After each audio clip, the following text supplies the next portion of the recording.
Kasama natin si Parang Randy. Ang isa sa mga naging boss natin sa ABS-CBN. Shout out. Ano, no? So, siya yung isa sa nagmamayari ng Daily Rose kami. So, ano pa eh? Bita mo sila.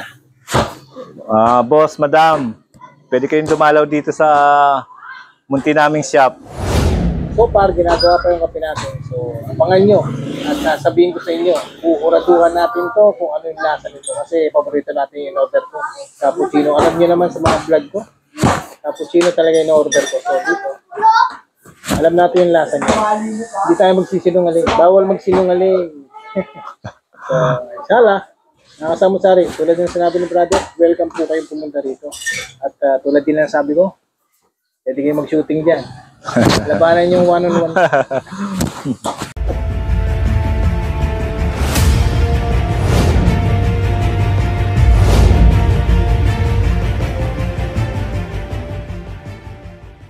Dumating na yung order. So, kung hindi nyo natatanong, ito yung kasamaan ko sa ABS-CBN for how many long years din. Naging boss ko na rin siya. Especially din sa Ali. Naging kasama natin siya.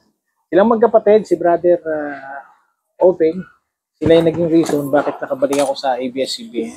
At ito yung ating anak ni brother Randy. So, sis, share mo sa amin kung pwede yung share mo sa amin. Ang namin lang yung Dre. Yun. Gusto ko sanang tanungin si sister kung paano nag-start yung itong Daily Roast Cafe na to. Pinag-isipan po namin siya mga ano lang din po, around February or last week ng January. Okay. Tapos, ang balak po talaga namin is mag-franchise na lang. Kasi, ito nga po yung first business namin. Kaya parang hindi pa po kami masyadong gamay sa mga business. Pero mas maganda nga po kung kami po yung owner. Kasi, pwede din namin makapag-franchise sa iba, mas lalaki yung business namin. So yun, paano mo natutunan yung paggawa ng kape? Ay, ang una pong natutong magtimpla yung kuya ko po. Nagtitraining po siya sa mga marunong bago po kami mag-start ng business. And ano din po kasi namin, hobby din po namin magkape-kape, kaya gamay na po namin yung pagtitimpla. So far, anong experience mo sa loob ng ilang buwan na pagsiservisyo nyo? Anong nakikita mong development dun sa negosyo nyo? Every day po na pag-open namin is nakikita po namin yung improvement niya kasi nagugustuhan po ng mga tao, hindi lang po yung coffee, pati yung ambience ng coffee shop namin. So yun, napansin ko nga, no? So dito, mamaya, mga kasamot sari, pakita ko sa inyo yung mga ginawa ng ating kapatid. For ilang years ka, brother, sa ABS-CBN na? Well, 14 or 14. Kasi ako, mahalataan nyo kung ilang taon ako doon eh. 14, 15 years ako sa ABS-CBN, pero ilabos ko na ngayon. Diba? Makikita nyo yung development ng isang tao pag nagtsatsaga, nagsisipag. So, ganun din vice versa dito sa Daily Rose. So, titikman natin to, no? Para masabi ko sa inyo kung ano yung lasa. So, titikman lang, ma'am. Bismillah.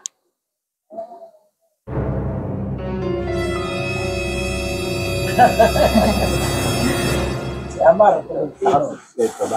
So, masabi natin, para sa isang cappuccino, ito lang yung pangalan mo, garantisado. So, pasyal kayo. So, ngayon, ang gusto nating linawin, siyempre, by experience, no? Ako, paano mong papakitunguhan yung mga bagong customer, yung first time mong nakita rito, siguro, mas, yung ngiti mo lang, parang dapat, di ba? Yun yung kailangan. Anong masasabi mo din sa mga customer natin na minsan nasibangutan mo? Wala, as of now wala pa naman po ganun. Kasi syempre, yung kindness pa rin po natin sa customer natin. Kahit po medyo mainit na yung customer natin, dapat chill pa rin po tayo. Kahit hindi vlogger? Yes po. Meron na po kaming na-experience na ganun. At the same time po, syempre, kailangan calm po pa rin tayo habang inaayos natin yung complaint nila. Yun, totoo yan. So, isa sa pinaka-the best na dapat matutunan ng mga nagde-negosyo, dapat maging mas approachable sila dun sa mga customer, di ba? Kasi ang customer ang bubuhay sa ating negosyo. So, yun, mga kasamot-sari. Sabi ko sa inyo, sa murang edad niya, sila yung nag-handle ng negosyo nila. So, sa kape, panalo. Di ba? Saan pa? Daily Rose. Cafe. So yun lang at last message sa mga customer, invite nyo sila. Ayan, punta po kayo sa The Daily Rose Cafe sa 81 Area 4 Joyful Street, Bagong Silangan, Quezon City. Pwede din po kayong mag-message sa amin sa IG and sa FB page ng The Daily Rose Cafe. Yan, thank you po. Yun. Salamat din. So mga kasamot-sari, sinasabi ko lang sa inyo, pag hindi kayo pumunta, kayo ang talo. Dito, panalo ang kape. Daily Rose.